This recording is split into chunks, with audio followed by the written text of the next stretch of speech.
day, everyone. On behalf of the Bureau of Justice Assistance, let me welcome you to the Body-Worn Camera Technical Assistance webinar on engaging prosecutors during body-worn camera planning, implementation, and beyond. My name is Chip Coldren.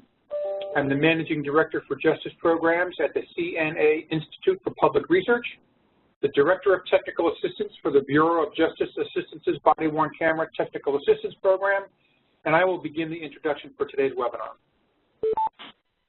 Today's webinar focuses on a very important issue for body-worn camera programs, engaging with and including prosecutors' offices in the planning, implementation, and ongoing review and development of body-worn camera programs.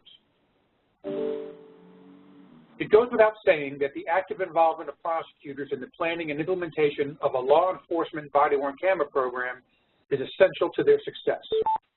In fact, the Bureau of Justice Assistance requires letters of cooperation from prosecutors' offices for all applications for funding assistance for body-worn camera programs.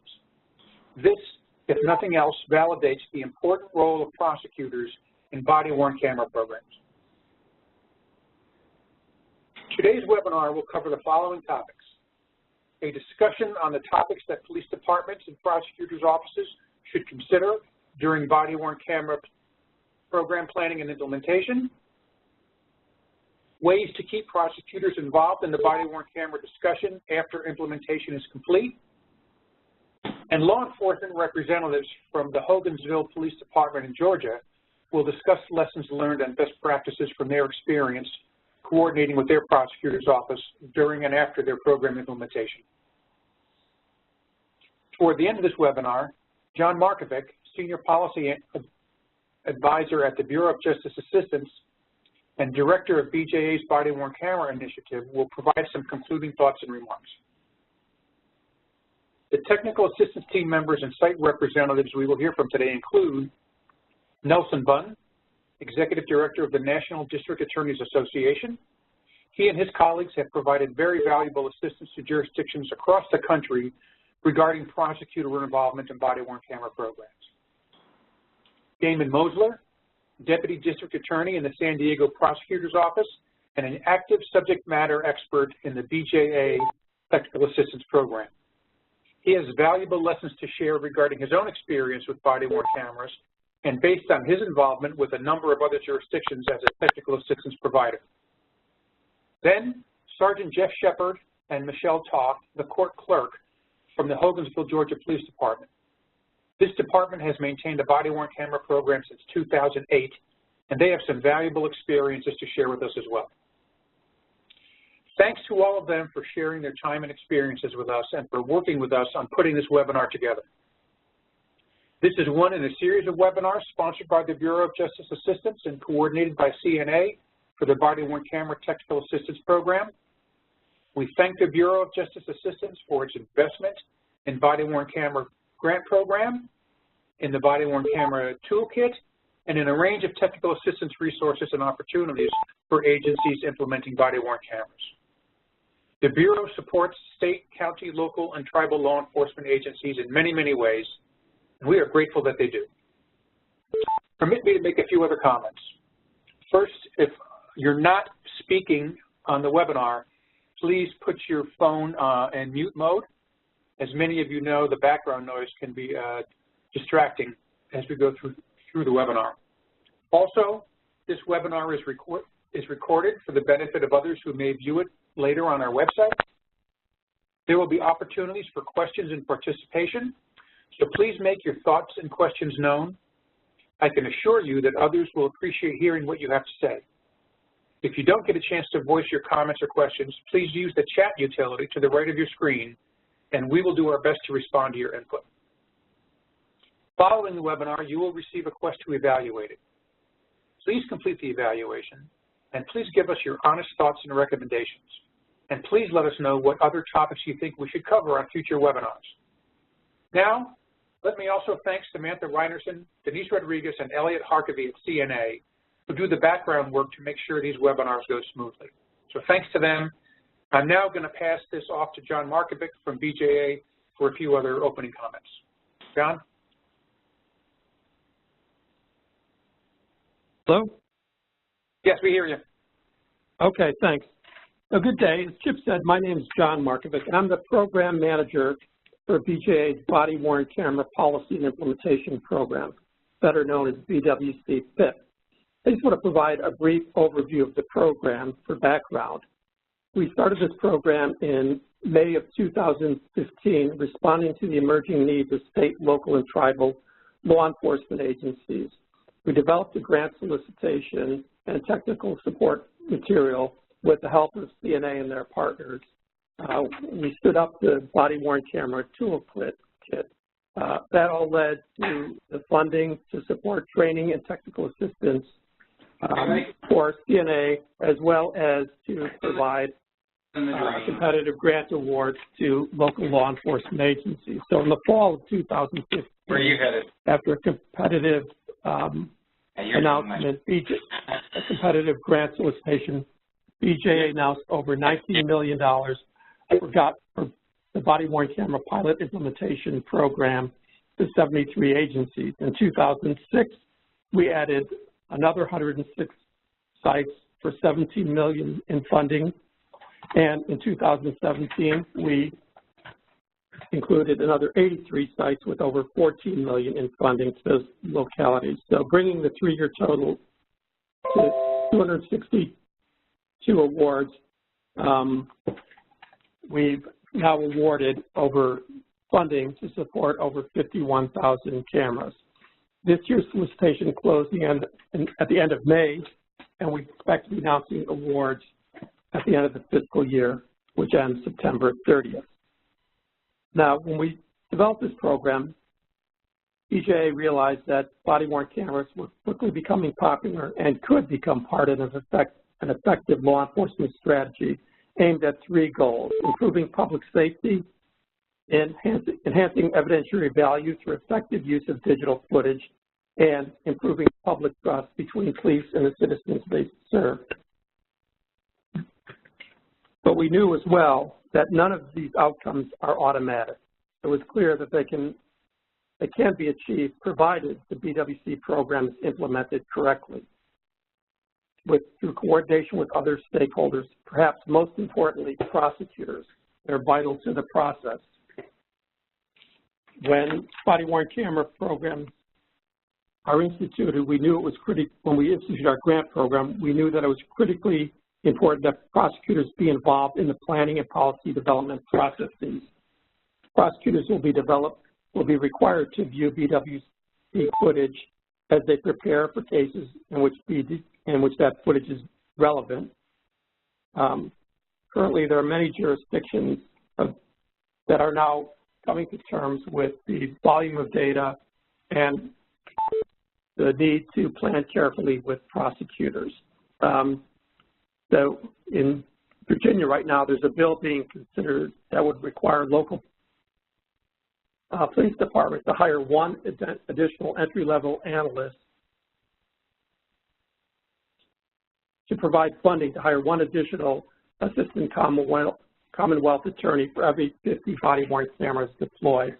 So in some cases, the planning wasn't achieved as well as it could be. So I think the situation with some of the agencies underscores the need to plan ahead and work carefully with the prosecutor in planning BWC programs and devising policy. In short, engaging prosecutors during the body-worn camera planning and implementation process and beyond. And now our speakers will address that topic. Great. Well, I hope everyone can hear me. This is Nelson Bunn. I'm the Executive Director at the National District Attorneys Association. And first, I'd love to thank CNA, Chip, and Samantha, and then John over at BJA for the opportunity to speak with everyone today and provide our perspective on why it's so important to engage with prosecutors throughout the entire process of a body-worn camera program. So first and foremost, as we have seen over the past few years in particular, a number of high-profile cases involving officers and their interactions with their communities.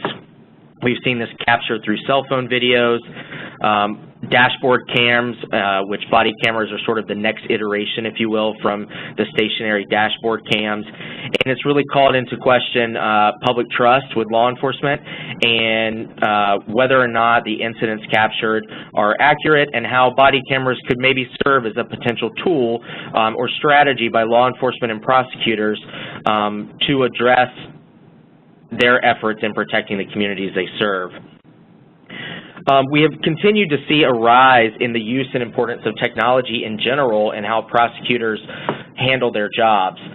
This could be with cell phone evidence. This could be with body camera footage, a number of other things. And body cameras in particular are one area where we've seen quite a bit of attention, whether it be congressional attention, local city councils, agencies, prosecutors, the public at large. It's all of interest to them.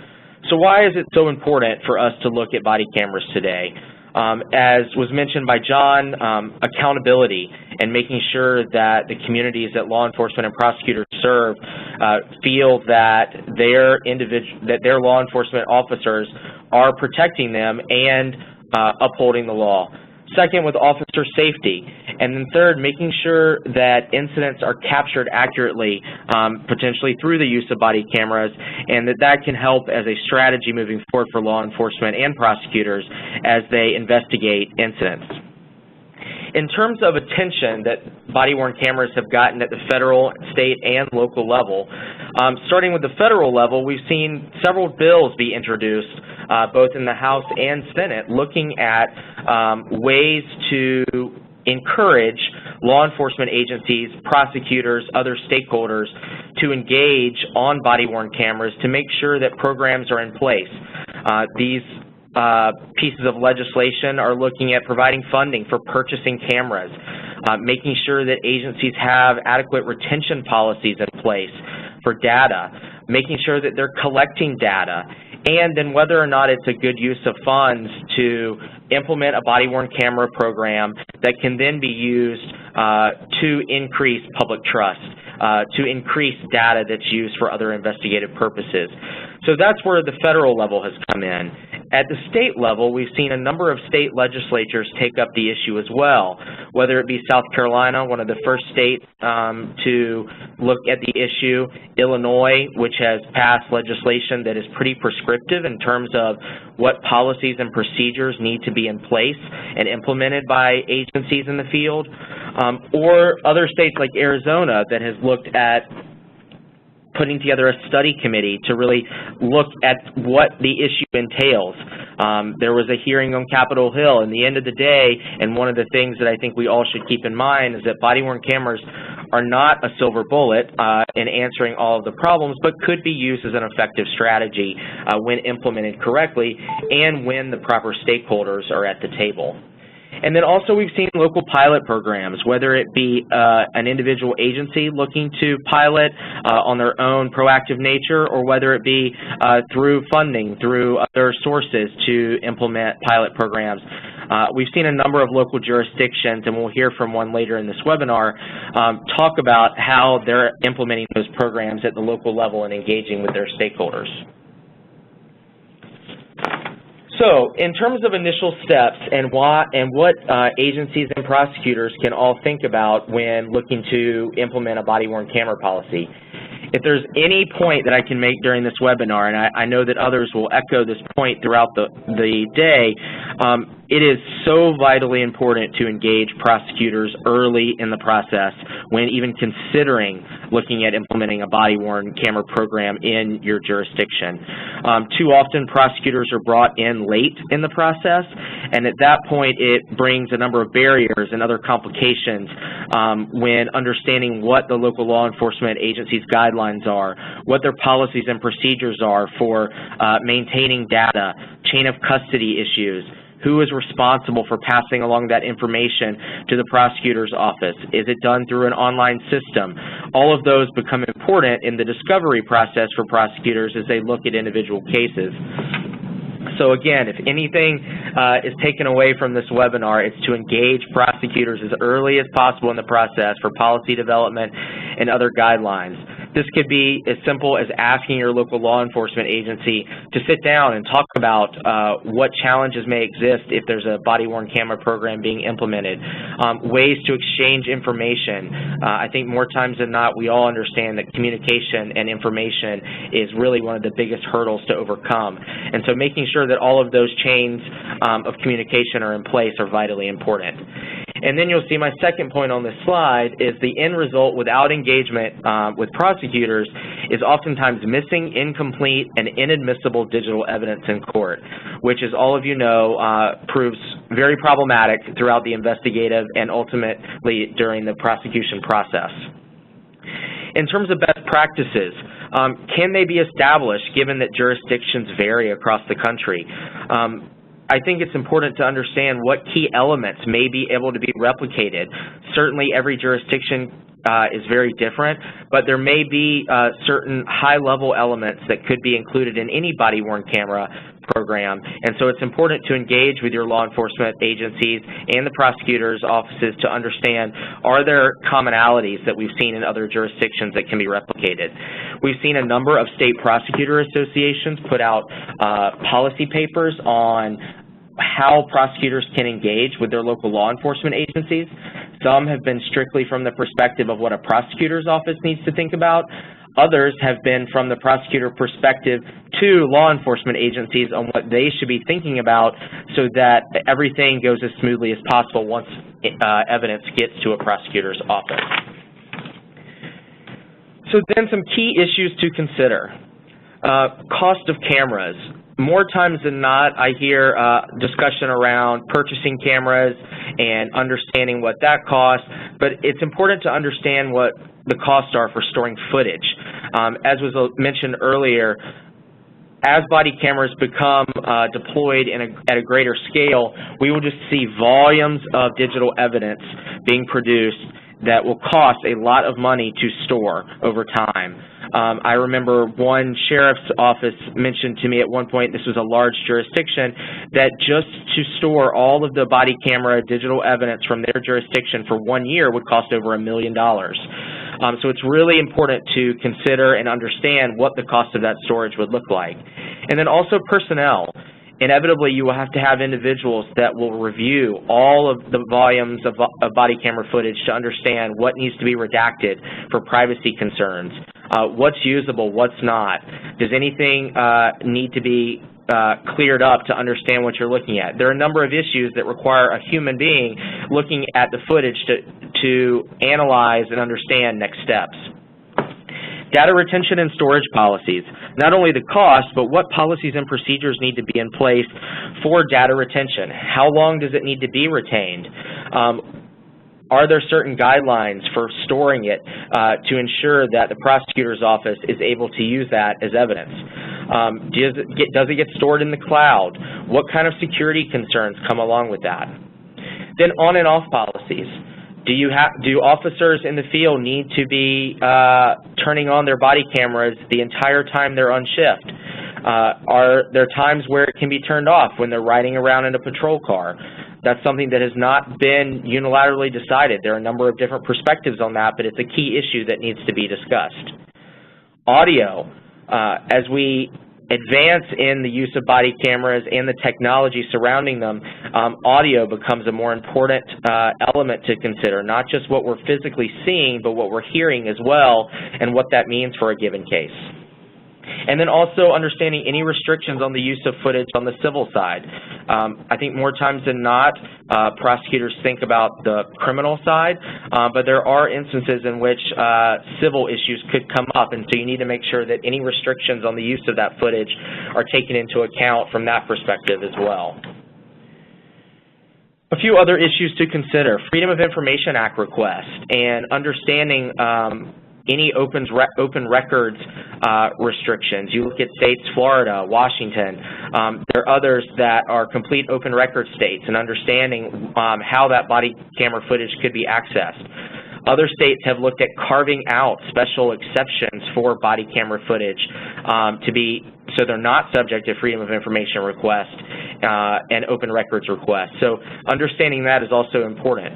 the premature release of body camera footage and understanding from your prosecutors whether or not the premature release of that could impact the ongoing investigation. I think you will find more times than not that prosecutors think that it does impact the investigation. So understanding that there's a policy on how those are handled. We're seeing a CSI effect in many cases with juries expecting to see some kind of technology or digital evidence involved in cases, so need to think about that. And then, as I mentioned, the confidentiality, availability, and security of data and how it's stored, who is storing it, is proper chain of custody ensured with the systems in place, are the right people seeing it. All of those are additional issues that need to be considered. So then, where do we go next? Where do we go from here? Are we going to see a wider deployment of body cameras throughout other jurisdictions across the country? Are jurisdictions thinking twice about certain elements of pilot programs around body-worn cameras? Are agencies pulling them from the streets? Are there cost implications that are breaking county budgets and individual agency budgets, and understanding how that really impacts the sort of fiscal aspect of operations in a prosecutor and law enforcement agencies over time? Then with the data, what do we do with the footage and the data? What can it tell us? What can it show us? Are we understanding, are communities feeling safer because body-worn cameras are deployed more widely on officers patrolling the streets? Do the communities feel like their concerns are being addressed around privacy? What do you do about two-party consent states? What do you do for an officer that comes to a home and there's a domestic violence victim and that is very sensitive footage that is captured? That gets back to my question about turning on and off the cameras as well. So really understanding what the data and the footage can show us and tell us over time, and that informs where we go from here.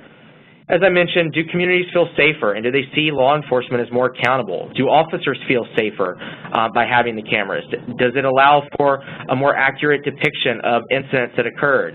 One other issue that is a bigger one that is still being discussed quite hotly at this point is whether or not officers are able to review body camera footage before they file their report.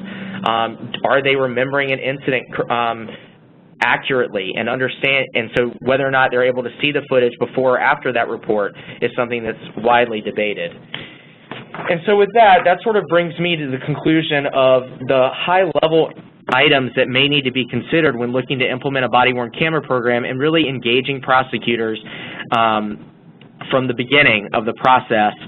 And with that, I want to turn it over to Damon Mosler, who will be able to take a little bit of a deeper dive into some of these same issues on ways that agencies need to engage with prosecutors, and then get into the weeds a little more with some of those technical issues.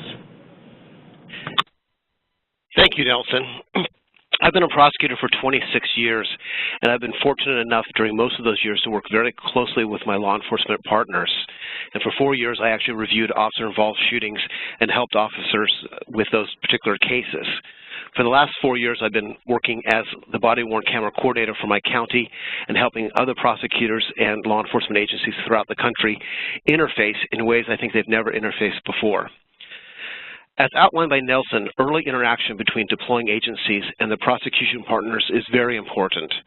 These programs usually involve significant expenditures of money and time by law enforcement, and you want to get the desired results from those expenditures.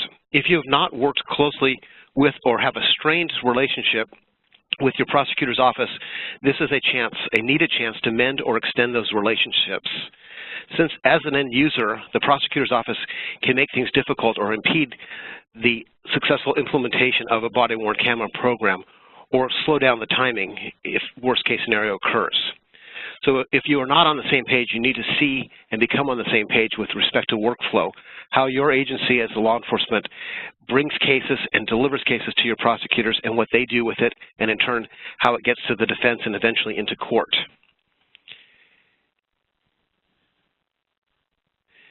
Usually when law enforcement deploys new equipment, it does not have a direct impact on the court system or on prosecutors. But you can see by these numbers, the videos from cameras will have an impact. These numbers reflect videos received by prosecutors, not all the videos that have been taken. As you can see, we in our county have 4 terabytes of data a month coming to us, and that does not reflect what our city attorney's office is receiving from our local prosecutor or local law enforcement, or what our sheriff's department is now starting to deploy and give to us. We're expecting approximately 150,000 videos, or about 40,000 hours of tape a year coming to this office. So clearly that is a huge burden that can be placed on the prosecutor, and if they're not ready for it or don't understand it, they are going to resist that, and that's something that you need to take into consideration. One of the things that we did in San Diego is that our local law enforcement, our first deploying agency, reached out to somebody in my office, and they were deploying a system that had a cloud-based storage solution where they could deliver the videos that way. The person they spoke to didn't understand that and insisted on receiving discs. As you can well imagine, that could have severely burdened the police department if they hadn't worked their way to find a better answer from another prosecutor or somebody in a policy decision-making position. So I encourage all law enforcement to reach out as early as they can to your local prosecutors, your city attorneys, your civil attorneys, the defense bar with the help of your prosecutors, as well as the court system with the help of your prosecutors, and get input from victim and community leaders, victim groups and community leaders. All of them have a lot of insight and it can help you. You want to hear their voices. Ultimately, you'll still make the appropriate law enforcement decision, but it's something that you should take into consideration. A great way, as Nelson mentioned, is to talk to your stakeholders, and I suggest that you have your prosecutors with you when you do that. In our community, we had the police department come with us and with our prosecutors and met with the defense bar, met with the city attorney's office, met with civil lawyers, met with the court system, and prior to that, they had met with victim and community leaders, victim groups and community leaders. Unfortunately, sometimes you only hear one voice and you don't understand what they're saying. For instance, our community leaders, for some reason, told one of our police departments that they were concerned about privacy issues related to domestic violence. So that department ended up putting a policy together that included not taping domestic violence victims when they encountered them with the body-worn camera running. It wasn't until the defense bar raised this as an issue during our outreach that it became something that we all talked about and realized that, wait a second, it really was a good idea to tape the victims of domestic violence. It helped the defense attorneys resolve their cases, but it also helped gather valuable evidence. So that is one example where, by hearing just one voice and not necessarily understanding the context, a law enforcement agency can head down a path that may not be the most appropriate.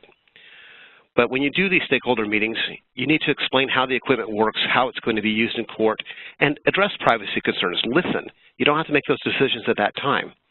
But by showing everybody and demystifying, I think you'll create greater acceptance and help ease any burdens that these cameras and their videos will cause the end users in the system.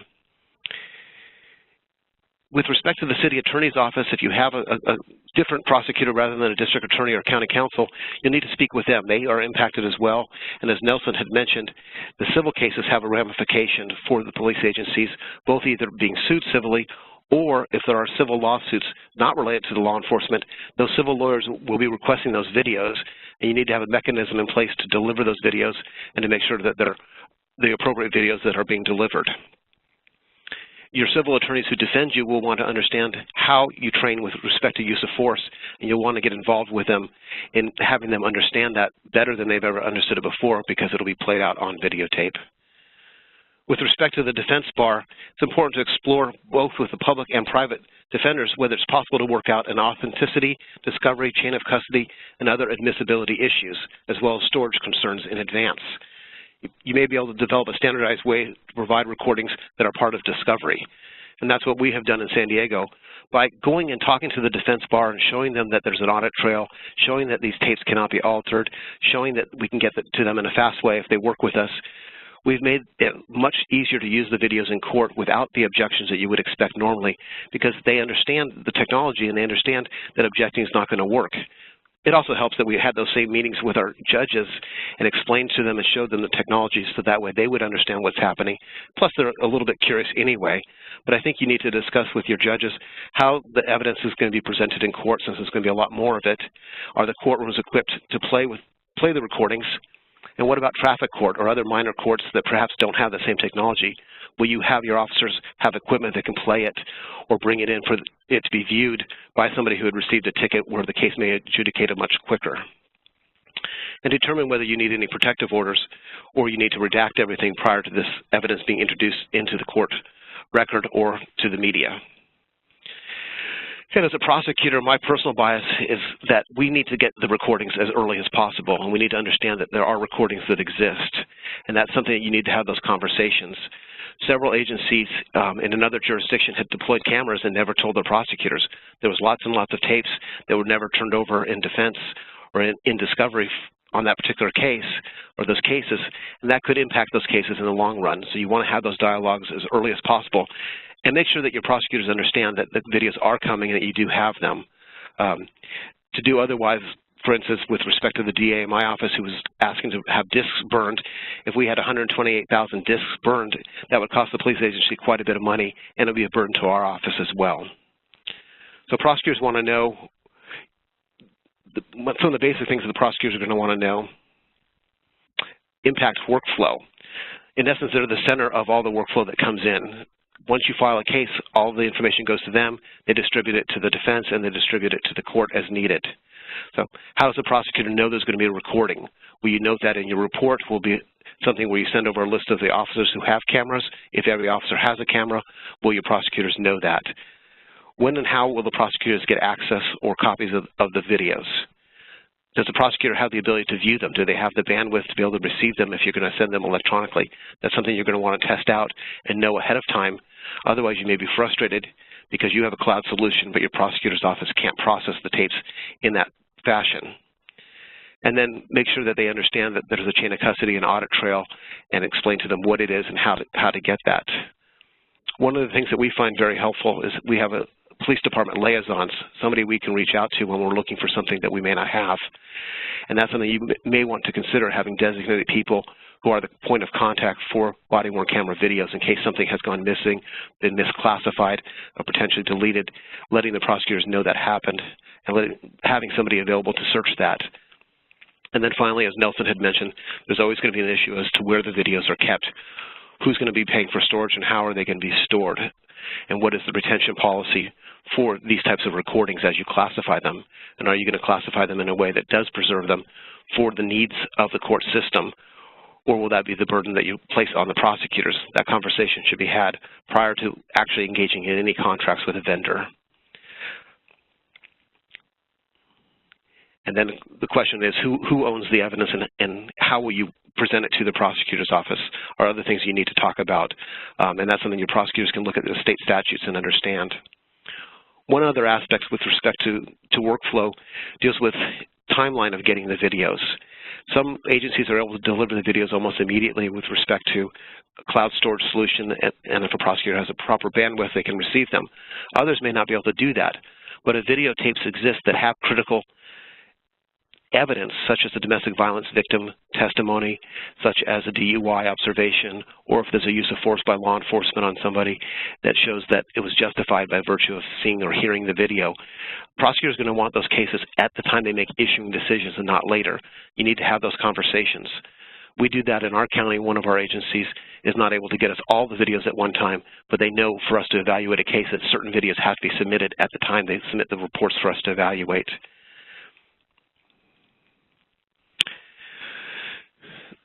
The other biggest aspect with respect to workflow is going to be discovery, and that's when the prosecutor's office turns over evidence to the defense. And prosecutors' offices have to decide how quickly they can get the videos, if law enforcement can cooperate, and how are you going to provide them, what statutes and what rules apply. And that's something that you as a law enforcement agency should understand why the prosecutors are asking that, and having that dialogue and open communication can be very helpful. I had some agencies indicate that they would let us know when the videos were available and they'd get us the ones we need. But the reality is almost every prosecutor will tell you that if there are any videos on a particular case, they need them all, that the rules of evidence require us to have all of the evidence related to that case, and in turn, at some point in time, turn all of that evidence over or make it available to the defense. So it's not something that law enforcement can pick and choose and say that, well, there were 3 officers and only one video we're going to turn over. That's not going to work. And that's something that everyone needs to understand before you start recording and before you actually start impounding evidence with respect to that. And another thing involves the fact that if we do not turn over tapes or if we lose some tapes, there's always a chance that evidence could be suppressed or that a case could be suppressed. We've had several cases in San Diego where evidence was misclassified, no fault of the officer, but it was misclassified and it was purged.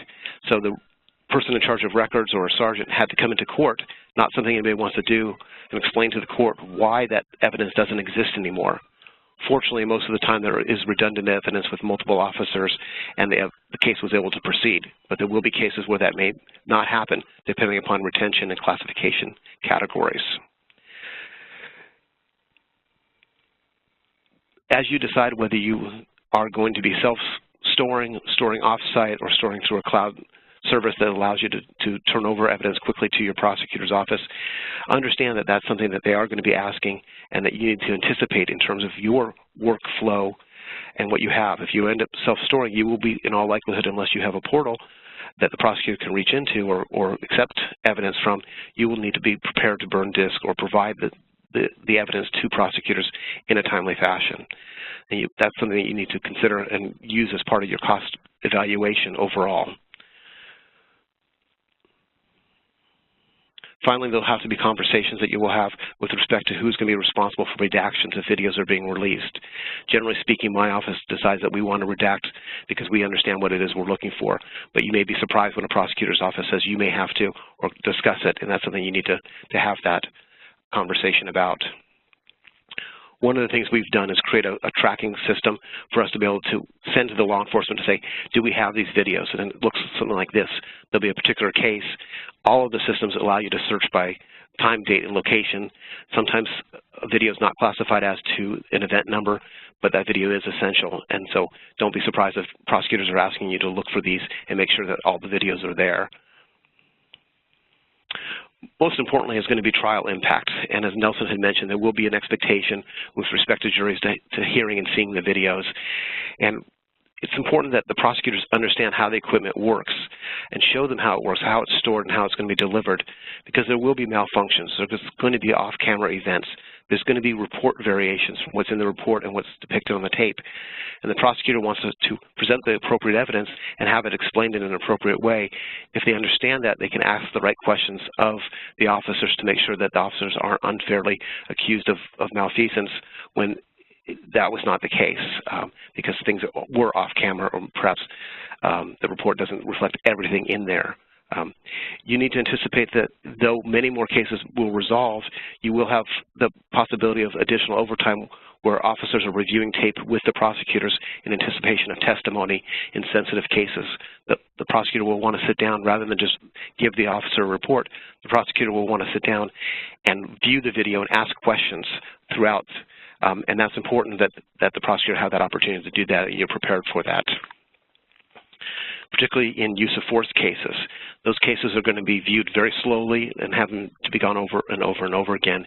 You may want to train some of your seasoned prosecutors on how you train officers to use of force so they know how to ask the questions of when an officer does something on tape that doesn't show everything.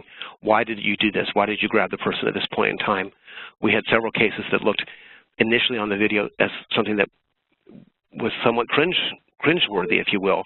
But in turn, when it was broken down and somebody with the use of force training explained, no, he was tensing, this person was doing that, that's why the officer grabbed him there, then it was able to play out to the jury successfully.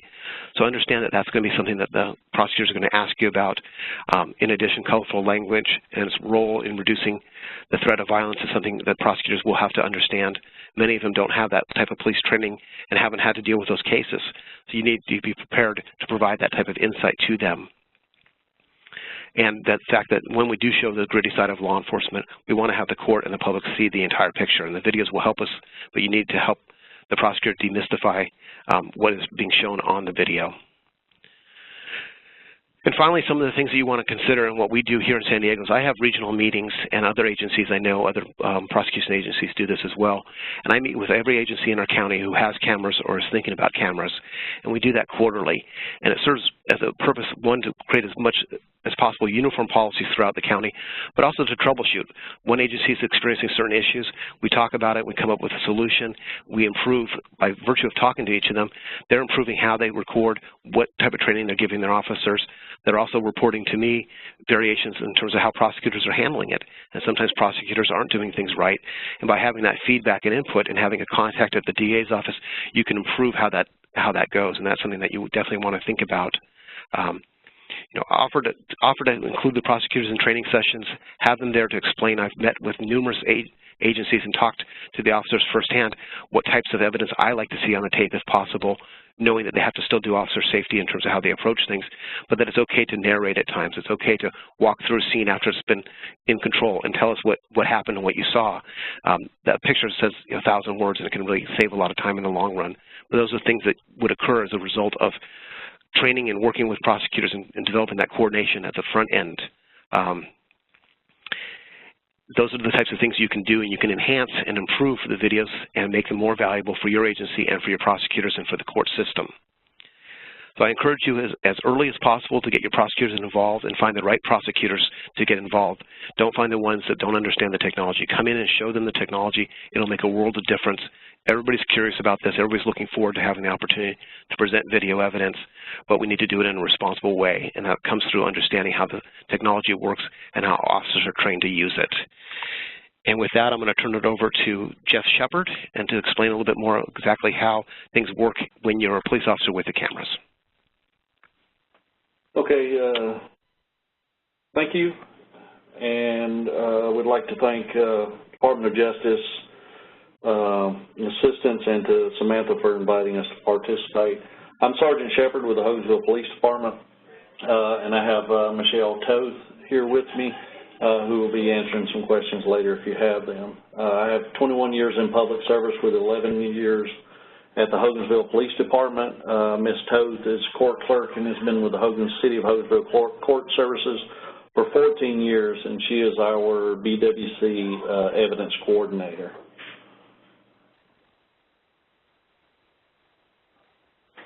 I'm going to start with giving a brief history of our cameras, how we got them, our policy, when we began with them, and some of the lessons that we learned over the years working with the prosecutors and the public with the cameras. The Hogansville Police Department first implemented body-worn cameras in the middle of 2008. We started with 2 cameras that were shared through all the officers on as a test subject. It became a little inconvenience, and the cameras were kind of shelved for a while. Our chief at the time was really determined to get these going, so we revamped it, and he issued the cameras to one person. That was me. It was my job to test the cameras, to deploy them, to see what we could do with them, and I was the guinea pig. So I've been with this program since it began in 2008. We learned when we first deployed the cameras. Again, we only had 2. The cameras weren't able to keep up with charging requirements. One of the things we learned. The department ordered the cameras for all the mandated officers. Shortly after the test was concluded, we learned that we had invaluable information. That it was a tool not only in documenting actions of officers and subjects, but also in evidence gathering, interviews, and court proceedings, both criminal and civil. We ordered cameras for all the officers.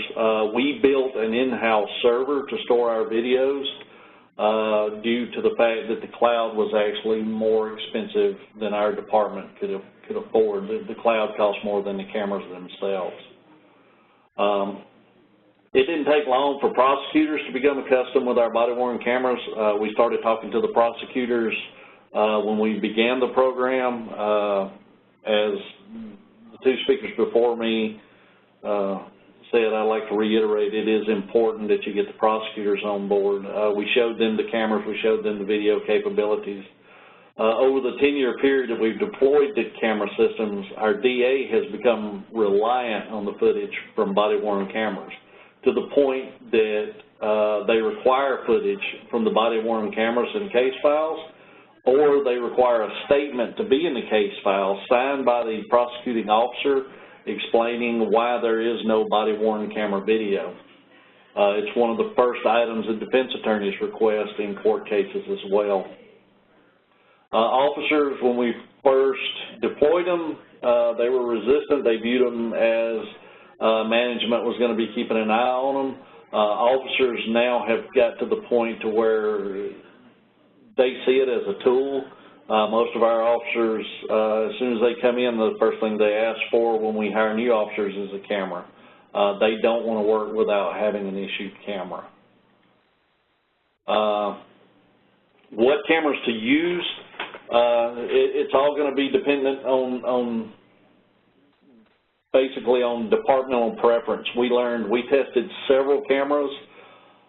We went with a camera that really has a very simple function. The officers only have one motion to turn it on, one to turn it off.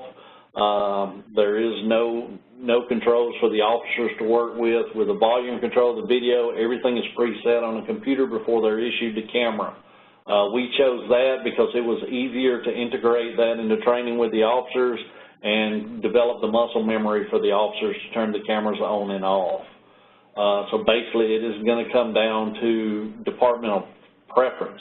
What we learned about these cameras is there are several different types of cameras at several different prices. They generally all take about the same quality video, so it's definitely going to fall down to preference.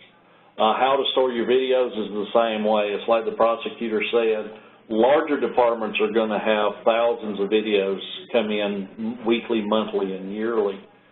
For us, as being a small department, we found that it's more cost-effective to have an in-house server system. We've had the same in-house server system for 10 years.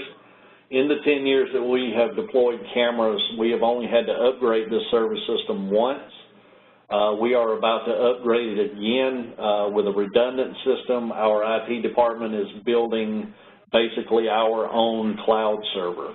So we will have a double storage system for the videos, and basically what will happen is if our hard drives, if one begins to fill up, it will transfer to another, and we can disconnect these hard drives and save them in file. Charging systems, what to use, that's going to be dependent on the departments. We issue our cameras to our officers in the same manner that we issue a firearm or that we issue a vehicle or a pistol belt. It goes home with them. The charging systems go home with them. They're responsible for charging their cameras. They have a download system where each officer has their own sign-in into the computer to download their own videos. They can only view their videos, and supervisors can view the shift videos. We find that the officers tend to take better care of the cameras this way. The cameras keep a full charge because the officers get home, they immediately plug the camera into charge when they plug the radios up to charge at home. One of the things is the aspects overlooked by departments that we try to tell departments that are starting to study the cameras. Everybody gets focused on the cost of the camera, how many cameras to get, and the cost of the storage system. Those are very important, but it's also important to look at the little things. We've learned over the past 10 years, I have a surplus in my quartermaster of clips, of the on-off switches, the little outer parts, the antennas for if you do the Bluetooth downloading, the little antennas, they get broke off. We replace clips on video cameras at least 1 or 2 a week, so I keep a box of the clips that attach to the officers' uniforms. We learned after we lost one of our cameras, the officer lost it in a foot chase in the woods, and we learned after that we needed to start mounting a second device for holding. So all of our cameras, we began mounting lanyards onto them and attaching them to the officer's body armor. So if the camera is ripped free, it'll hang, but we'll save the camera and we won't lose that. So when you start figuring in your costs, you need to figure in costs for maintenance. These are items that you will be fixing at your own department. You'll have to have someone that can fix these. Housings, clips, lanyards, batteries, charging stations, all the little things that are going to need to be repaired. Prosecution of cases, the chain of custody falls on the video evidence coordinator for the cases. Our prosecutors will send a request for a video. Our coordinator will go into the system, find the video with that case file number. We download that either to a disk or to a thumb drive. We've gotten to where we use thumb drives now with the district attorney's office. We'll send it to them on a thumb drive. They will download it into their system for their case, and they will send us back to thumb drives. We're starting to work with that to see if it will save money on the disks. It's very valuable tool for prosecuting the cases. Like I said, our prosecutors are very dependent on these videos. It decreases officers' and subjects' negative interactions. The officers know that they have their cameras on. Our policy requires the officer to turn the camera on when they get to a scene, and the camera stays on until they have gone 10-8 and left the scene completely. So the cameras pick up before they get there till after they leave. So the officers know that they're being recorded. Over time in our jurisdiction, the citizens began to understand these cameras better. So they begin to act better when they see these cameras. They know that they're being videoed. We had several incidences in the beginning where the complaints come in. We will pull the videos. We view the videos. We show the complainant the video, and we give them the opportunity to change their mind. One thing that we learned, our department has won 2 major lawsuits simply because of the footage on the body cam videos, where the complainants were making up stories about our officers. They were making up that the officers beat them with another department standing by and watching them. As soon as we played the video out, the complaint went away. They dropped their complaint and dropped their lawsuits. They couldn't get an attorney to touch them for it. They are good. We use them for field interviews. The officers use them for scene diagramming. We tell our officers and we train them they can take that camera off of their uniform and hold it in their hand and actually use it for a video camera to get a diagram of their scenes. We have used them for surveillance in some cases, and we use the videos for in-house training and scenario reconstruction. It's a very valuable tool in training your officers.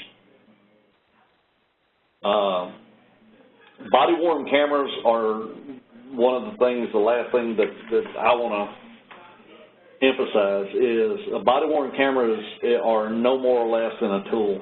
And it's how your officers use them or how you use it is going to determine how valuable it is to you. For us, over the last 10 years, they have become indispensable tools.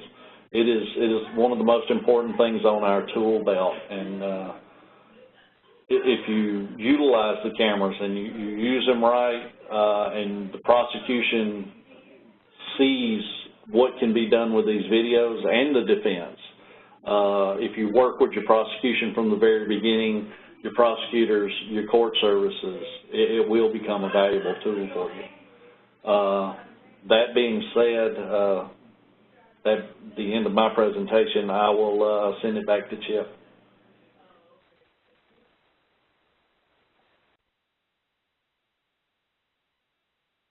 Very good, sir. Thank you very much. So we have a few minutes for some questions. Would anybody on the webinar like to ask any questions at this point?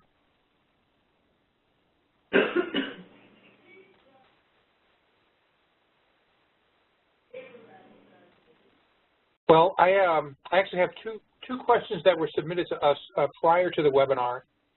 So I'm going to read the first one off, and I think probably it's best to hand this off to Nelson first and then see if anybody else wants to respond. But here's the question. Cost-benefit analysis of body-worn cameras showed a positive balance for the Scottish police. but what if videos are sent to prosecutors and courts as direct evidence? I'd like to hear more about the shifting of costs downstream from the police. So Nelson, do you have any thoughts about that? That's actually a very insightful question. That is an insightful question, and I'm wondering if Damon is actually better to answer that, being in the prosecutor's office out there. I'm not very familiar with the Scottish example or how they've gone about implementing it. In general, with the storage costs associated with everything, purchasing the cameras, you know, there are certain aspects of it that will just fall on the law enforcement agency itself. When it comes to the personnel side of the cost, that will be potentially more on the prosecutor, while the storage could sort of be a toss-up in the middle. Those are really my initial gut reactions in terms of, I think some of the costs may be going down over time once processes are put in place, but yeah, that's a really good question, actually. Damon, do you have any thoughts on that? Yes, I do. We're very mindful of the cost that law enforcement is incurring, but we're also mindful that they're doing this because it's in their benefit in terms of their relationship with the public, but also in terms of civil liability. So we are very reluctant, and most prosecutors are very reluctant to take on additional costs for processing evidence or assuming the cost of storage. But that being said, I firmly believe that regions can create storage solutions that benefit everybody in a particular county or jurisdiction if they communicate and work together early. And I have seen some discussions, I haven't seen the actual implementation, but where an entire region will decide to store and use the savings amongst all of them, the prosecutors, the public defenders, the sheriff's office, and the police, who are all county and city funded, to group together and create a regional solution. And that may be something that people can think about in the future, where the cost is spread out a little bit more fairly. But the reality is prosecutors aren't going to assume the cost of storage up at the front end, because the cameras are something that the police want and have. So thank you. Would anybody else like to comment on that? With us, on the police aspect of it, we incur the cost. We pay for the desks. We are looking at things to cut the cost. We're testing with the thumb drives as a reusable source. That may be something that other departments could look into to lower the cost. For us, being a small department, our video costs for downloading is going to be far less than some of the larger departments that have the hundreds of thousands of terabytes of video. But for us, we incur all the cost of the recordings. Okay. Thank you. There's another question here. This is pretty straightforward, and again, I'll hand this off to Nelson and Damon, whoever wants to address this, but it's, how are you managing discovery? Who, in quotes, owns the recordings for public records requests? So let's go to Damon on that one, too. Yes, thank you, Chip. So we view that the police own the videos. Anything given to us is considered evidence and a part of our investigative file. So with respect to Public Record Request Acts, we defer to the police department on those particular issues, and we do not provide that to the public in any way, shape, or form. And then in terms of providing discovery, that is something that internally we have a system in place that provides other written discovery or electronic discovery, other tapes. So we're doing it the same way, and our staff, primarily our clerical staff, our paralegals, are the ones who are responsible for turning it over, the discovery over to the defense. Okay. Thank you. Nelson, anything you want to add to that? Hold on. Oh, now I'm unmuted. The only other thing that I'll add is some states have unified discovery systems through an online portal, like North Carolina, for example. So once it's turned over to a statewide agency, then it's accessible via an online discovery system where everybody has access to the same thing. So that could just be a wrinkle or just an additional factor as part of all of this. Yep. Good. Thank you. Would anybody else care to comment on this issue? Anybody on the entire webinar?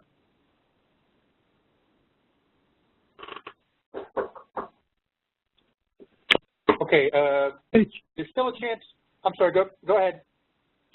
Hey, Chip, this is John. So I alluded to the fact that prosecutors in Virginia, at least originally in Chesterfield County, had warned a couple months ago that they might be stopping prosecuting misdemeanor charges because of increases in workload, including what they call the added burden of reviewing body camera footage.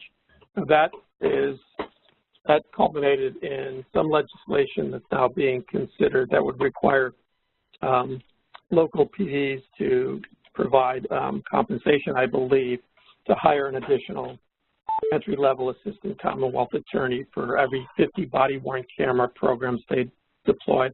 I was wondering, from Damon and Nelson's perspective, or the sergeant's perspective, whether similar issues are being seen in other localities, and have there been workarounds or preemptive ways that prosecutors have dealt with working with the police departments to avoid that burden, and particularly that unforeseen burden?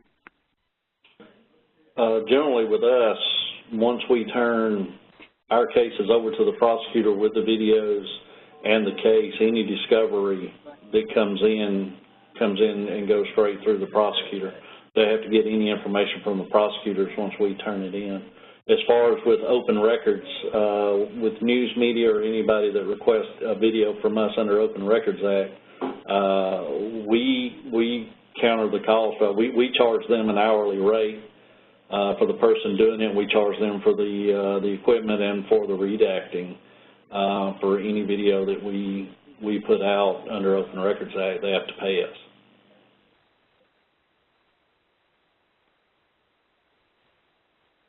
So I guess to David and Nelson, have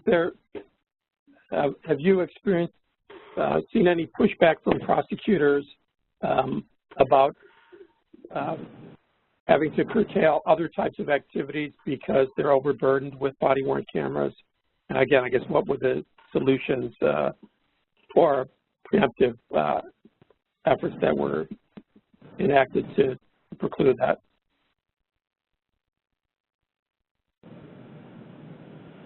You know, John, I can say from my perspective in talking to agencies throughout the country that personally, we're trying to use the technology that exists that law enforcement's using in terms of the cloud storage and the viewing options to not increase or create an additional work burden or in terms of staffing. And so far we've been somewhat successful, but that is primarily because we as an office made a decision that we would not view every single video prior to providing it a discovery, but we use protective orders. If prosecutors have to view every video, if that's something that their office requires, there will be an additional staffing burden without a doubt. So it comes down to a fundamental decision by an agency or an office to know that you may not be able to view all the evidence before you first make it available, but that depends upon discovery statutes and when cases resolve. I do know that many prosecutors' offices are in the process of trying to get additional staffing as a result of the cameras, but I'm not certain that is a necessary approach given the fact that the videos will outstream however many prosecutors you end up hiring.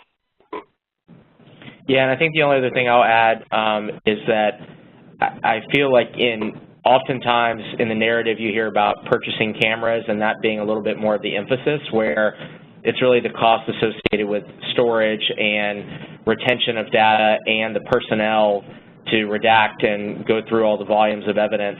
That's really where the cost of the equation is. And so I know that prosecutors very much support adding additional staff and any funding mechanism or funding stream that could be used to do so. I am familiar with the Virginia bill, and I know that our folks in the state are very supportive of that because they are seeing that burden.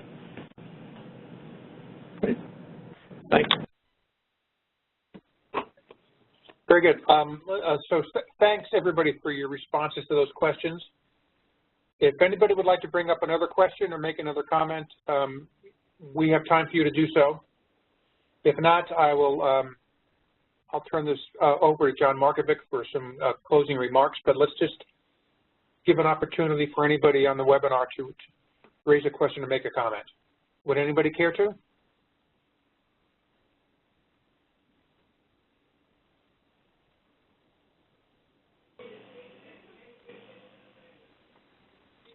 Okay, John, I think the floor is yours. Okay, thanks. Well, thanks all. Thanks, Nelson, Damon, Sergeant Shepard, for your insights. I think we've heard from two prosecutors seasoned prosecutors with a lot of experience in body-worn cameras, and the Hogansville PD, which was an early implementer of body-worn cameras. I think this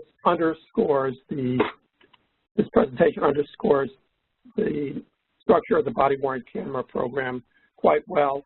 From the beginning, we emphasized and made a requirement that grantees committed to getting prosecutors' involvement. As